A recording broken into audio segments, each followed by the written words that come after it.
So last night we closed our US website, so we're not accepting orders from the USA at the moment. Hopefully this is just temporary, but it was something like it was a really hard decision to make, but it was one that I just had to make. When tariffs went over 100% on Chinese made goods into the US yesterday, I was like, well, literally we can't make any money. So we make our product in China, so it's full of bust swimwear.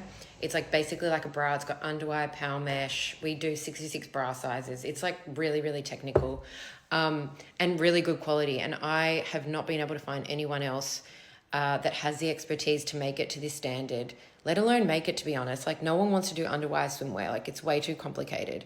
And it's not super efficient on a production line. But like, we've got our supplier who we've got a really good relationship in China. They're so good. They're like the experts. And so our goods are made there. Then we send them to Australia. And then they stay at our warehouse in Melbourne, Australia. And that's where we ship our orders from. So when we're sending bikinis to our US customers, we have to declare that they're made in China. So once they get to the US, if tariffs are over 100%, if we're paying the duties, like we're covering that cost, we're having to pay. So if a bikini top is $100, it gets to the US and tariffs are, say, 105%. We have to pay $105 to the US government. So literally we just wiped all our revenue. Like, it's just, so yesterday I just had to make that call. I was like, well, it's a no-brainer. I'm turning off the website. And like, I don't want to put that cost onto our US customers either. I want to be able to absorb that or cover it, because it's just like a better experience for customers. There's no questions, like it's not a surprise when the goods get to the US and they have to pay these tariffs. Like, I think it's important as a brand, if you can, to like cover those costs and do duties paid. So yeah, it's, as a small business, so sad, especially because we sell swimwear. And this time now it's getting cooler in Australia, so we're not really getting many Australian sales, and usually we sell to the US at this time of year. We were actually getting quite a few sales over the last couple of weeks, and yeah, we've just literally just turned that off.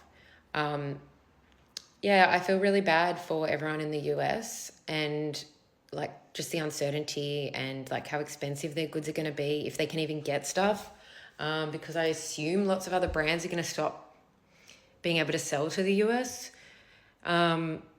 Yeah, so feeling for you all in the US right now. Also feeling for the small brands that are going to like lose a lot of business from the US, and who are also just like, God, tariffs is so confusing. Like, I kind of only understand it because I studied economics and finance. Like, it doesn't even come naturally to me, but I know what a tariff is.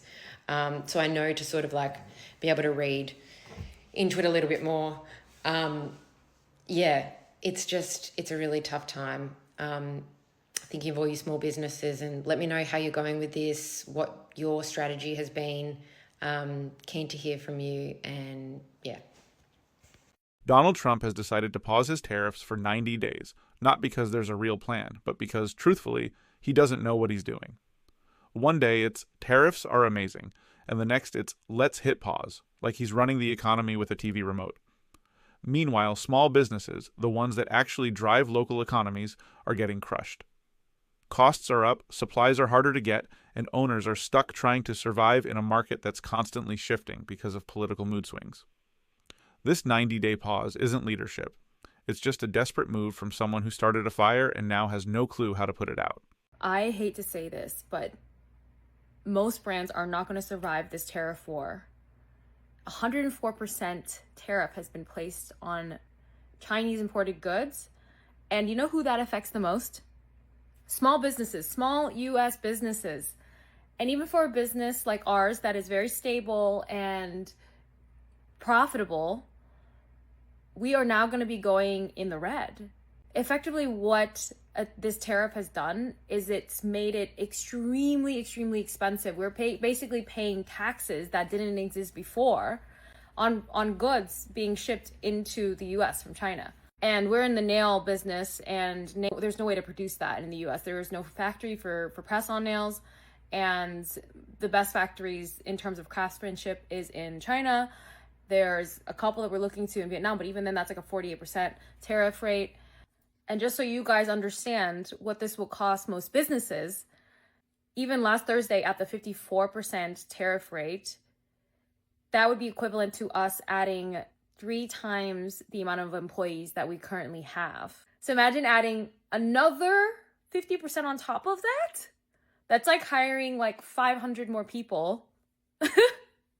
Like, that is insane. That is, most businesses will go out of business. There is no way that people have enough, even cash flow, to be able to sustain a business. We're all fucked. Like, if this continues.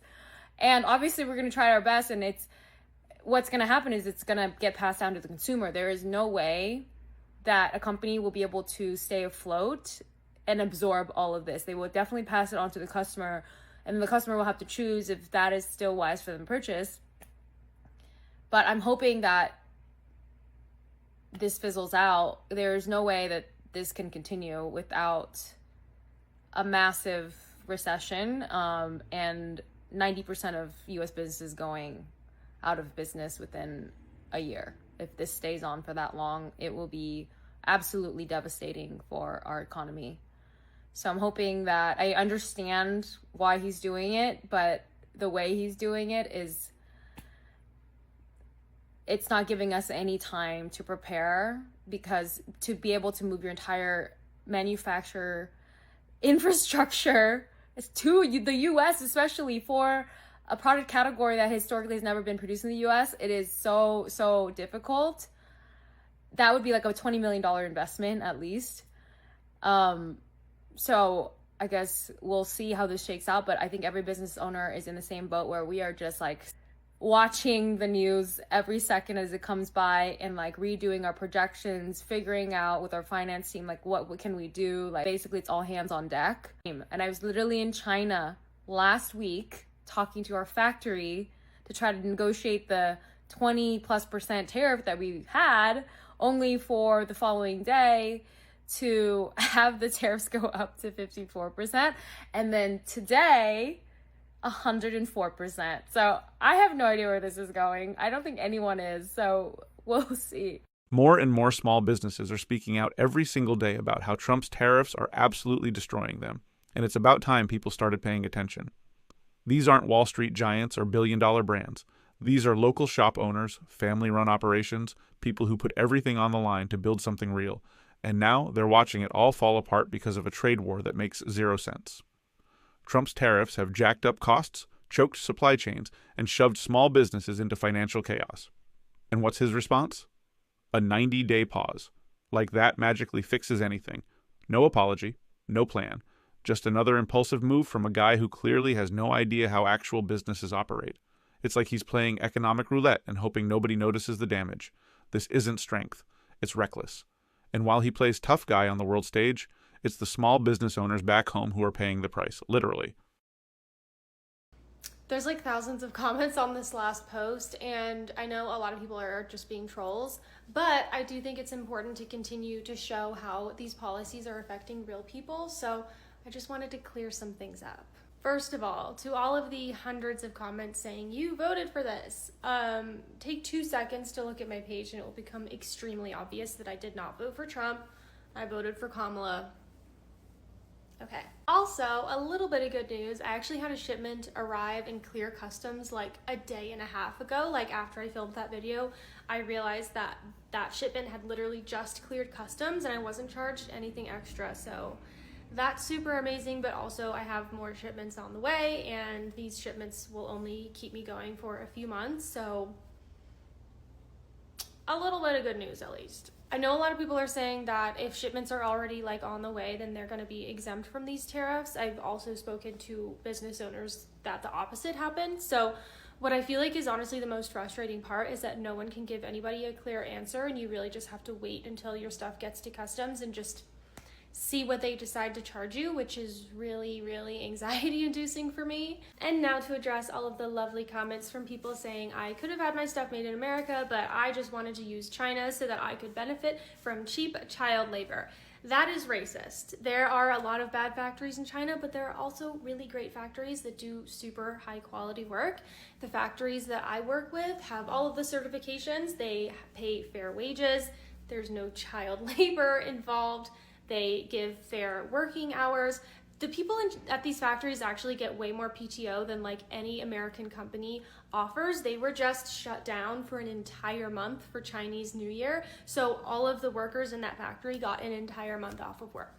When I first started my business, I did want to have everything made in the US. I spoke to dozens of different manufacturers in Los Angeles, New York, and first of all, prices, okay? A 100% cotton hoodie that is made in China would probably cost me about $25 to have made. I was quoted about $90 per hoodie to have them made in the US. So unless people are going to be willing to spend $200+ on a hoodie, that was literally just not possible. And second of all, I don't think people really realize how far behind American manufacturing is compared to Chinese manufacturing.